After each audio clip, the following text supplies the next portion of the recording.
What's going on, guys? Just gonna give you an update of where I'm at with this 1976 Chevrolet K10. Been out of work for 2 weeks now because of this virus BS, but it's given me a lot of time to get some stuff done on the truck. Obviously got the 4.8 liter Yukon motor bolted in place. I went ahead and used the stock clamshells from the 400 that I pulled out of this and mounted them to the ICT billet LS swap plates.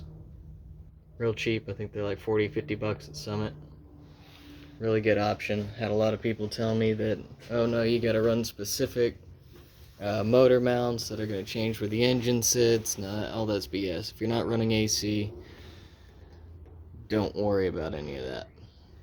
Mine clears the cross member fine. You can't really see it because I got a lot of stuff in the way, but if you're that worried about it, you can trim a little bit of the metal off, not with a cutoff wheel, but you know, like with a grinder. Take some metal off the top corner. That's what I did. Painted it up. It's good enough for now. And I'm running the car intake on the 4.8, so I had to kind of hybridize the belt system here. From here over is all truck accessories, and from there over is all car accessories. This is a LS2 pump for, I believe, GTO, Corvette, a few other cars, and then this is a ITC billet tensioner. Just an old manual style tensioner. And what I've done for a throttle cable is, out of a 2001 Tahoe, I took the throttle cable and shaved off a little bit of the plastic for this, for it to plug into the firewall here, and it stuck in place pretty well. I just had to go to Lowe's and get a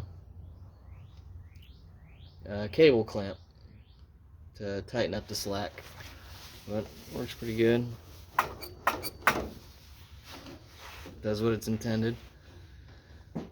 And then PCV valve, I put a little elbow joint and just ran some non-fuel injection hose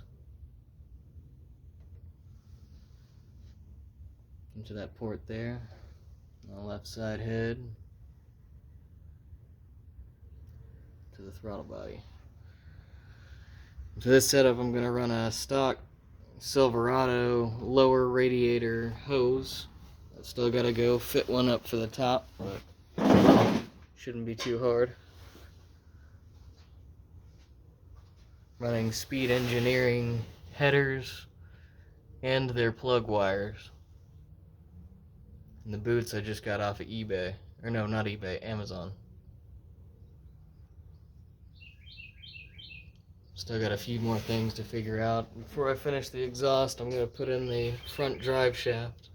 That way I have no clearance issues there, but I'm running into a little bit of an issue of the output on this header being a little too close to the block, so the V-band clamp will not go over the end of the exhaust. So we'll have to figure something out there. Might have to take a hammer to the headers, I don't know. Don't want to, but not opposed to it. But it's in. I'm finishing up my fuel system. It's turning out pretty well. Just use the stock hose for the brake booster out of a Silverado. This is a harness and computer out of a 2002 Suburban. It's a 0411 PCM. I'm also running the idler relocation bracket from ITC billet, and the serpentine belt part number, if you need it, right there. If you're running that idler pulley relocation, that's what you need right there. Over here, I got my fuel tank done, and just gotta finish up the lines now. These are nice and sturdy in place. And I swapped out the pump on the hat to a later model pump, so it should run at 60 pounds. I'm going to be running that through the Corvette filter regulator for now because I'm not running any boost in it yet. Whenever I do go that route, I'm going to buy another tank for the other side and have that one set up appropriate to what I'm going to need. But we'll worry about that at a later date. I'm just happy to have the engine in and have it all mated together. And I ran into an issue where when I dropped the engine in the first time, I had the flex plate spacer on top of the flex plate, how many people online were saying to put it. And there was probably a good centimeter gap between the bolt holes on the flex plate and the torque converter. So I went ahead, pulled it all out, and then I put the spacer on the crank and then put the flywheel on.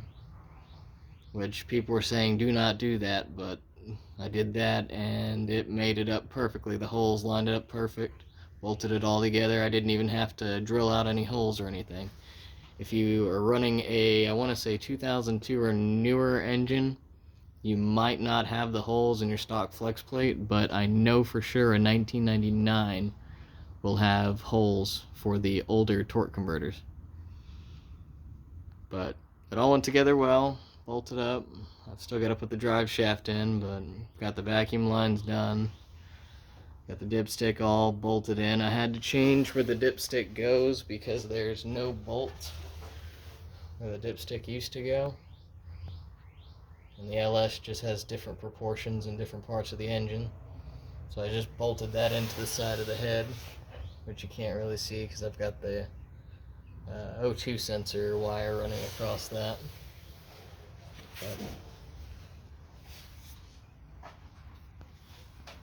So far so good. I'm pretty happy with it. It's coming back together. Thanks, y'all. See ya.